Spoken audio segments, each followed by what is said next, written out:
Idinetalye ng DILG ang mga pangyayari sa pagpaslang kay Police Senior Master Sergeant Dayan Marie Molinito at sa kanyang anak. Ayon po sa DILG, isinama pa umano ng mag-asawang suspect ang kanilang 3 anak nang bumiyahe para itapon ang bangkay ng mag-ina. Nagbabalik ang saksing si June Veneracion. Sa loob ng bahay ng mag-asawang itinuturong mastermind sa Novaliches, Quezon City, pinatay si Police Senior Master Sergeant Dayan Marie Molinito, Enero 16, alas 11 ng gabi. Makalipas ang 6 na oras, sunod namang pinatay ang 8 taong gulang niyang anak na si John Ismael. Ayon kay Interior Secretary John Vic Rimulya, unang pinatay si Police Senior Master Sergeant Molinito habang nakaupo sa sofa ng dating pulis na inaanak pa naman niya sa kasal. Pinatay si Dayan Marie Molinito sa pamamagitan ng gunshot wound na pumasok dito sa ulo at lumabas habang siya ay nakaupo at lumabas po sa kanyang pigi. Isinunod naman ang batang si John Ismael. Sila eh. Parang, oo, yung mag-asawa rin eh. Binalot nila ng plastic sa ulo yung bata eh. Nang buhay pa. Sa extrajudicial confession ng isa sa mga suspect na kasabwat, hindi kasama sa plano ng pangunahing suspect na patayin ang bata. Pero basta naig daw ang kagustuhan ng kanyang misis. Actually, according to ang plano sana ni ay papuntahin lang sa iligaw yung bata sa Taguig, balik doon. Kaya lang ang nasusunod, ang gusto ni sama na kasi makikilala something na gano'n. Habang nangyayari ang krimen, nasa loob din umano ng bahay ang 3 anak ng mag-asawang suspect pero hindi nila nakita ang aktwal na pagpatay.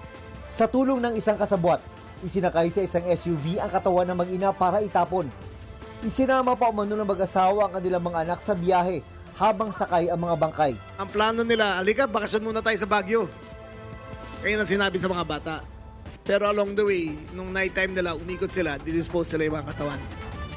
Merong, psychopathic criminal tendencies talaga kasi anong klaseng utak ka na meron? Anong klaseng puso ka na meron? Na pati anak mo, sasama mo sa disposal. Sa Pulilan, Bulacan, natagpuan ang labi ng babaeng pulis noong January 24. Habang sa Victoria, Tarlac, natagpuan ang anak niya noong January 29. Sa ngayon, 4 ang itinuturing na suspect at hawak na ng mga otoridad. Ang mag-asawang itinuturong utak sa krimen at 2 kasabwat. Sa videong kuha nung arestuhin ang mag-asawang pangunahing suspect, ay todo tanggi ang babae na naroon siya sa lugar ng krimen, bagamat napanood niya umanong pagpatay via video call. Sa videong ito ay idiniin niya ang mister ni Molinito, pero ngayon ay person of interest na lang ang turing rito. Pinaluhod niya po si Ninang. Saan? Nagpapakaawa si Ninang sa kanya. Pinaluhod niya si Ninang. Ayon naman sa extrajudicial confession ng babaeng kasabwat, bago pa ang krimen ay pinaghandaan na ito. May kwento doon yung 15 pa lang, parang meron ng mga biniling mga garbage bag at kinobera na yung supa. Ibig sabihin, parang nagpaplano na sila. Lumalabas sa investigasyon na onsehan sa transaksyon ng sasakyan ang isa sa posibleng motibo sa krimen. Ahente ng sasakyan ng babaeng pangunahing suspect. May gusto umanong bilhing SUV Montero ang biktima, kaya siya nagbigay ng down payment na 550,000 pesos sa mag-asawa. Ipinabenta pa ng biktima sa mag-asawa ang kanyang lumang sasakyan sa halagang 450,000 para mabuo ang pambayad sa kursunadang SUV. Pero nang magkita-kita na sila ng January 16 para tapusin ang transaksyon, it turned out, non-existent po pala yung Montero. So, pwede nating isipin na siguro nagalit siguro. So, yun ang tinitignan natin na isa sa mga dahilan siguro bakit binarel siya. And we have to understand also na itong mag-asawa, they have a string of cases, estafa cases. bukod sa 4 na arestadong suspect, itinuturing pa ring person of interest ang asawa at ama ng mga biktima. Nasa restrictive custody pa rin siya ng PNP. Duda raw ang mga otoridad sa kanya. 2 things eh. Una, pinilit niya makremate kaagad yung asawa niya.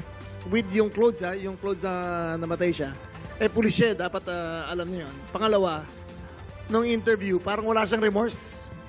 Imagine mo, anak mo namatay, hindi ka naiiyak, wala kang, parang baliwala sa kanya eh. Well, iba-iba naman tayo ng reaction, di ba? So, we have different ways of grieving. So, hindi natin mahusgahan base lang sa reaction niya. So, antayin natin. Kinumpirma rin ng abogado na nasa restrictive custody nga ang nasabing pulis. Matapos, madrop ang reklamo dahil iniurong ng kapatid ng biktima. Bago naman iproseso para sa inquest ang kasabwat na babae, iginit niyang hindi siya sangkot sa krimen. Kayo po ba isangkot sa krimen? Hindi po.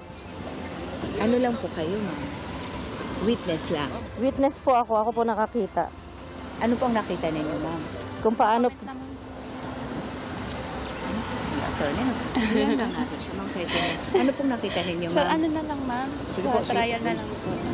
Hindi na niya ididetalye ang pangyayari sa payo ng kanyang abogado. Sa kabila nito, kumpiyansa ang PNP sa mga ebidensyang hawak nila. We are sure that this case will have a certainty of conviction. Ayon sa aming investigasyon, considered case closed na to at charges will be filed.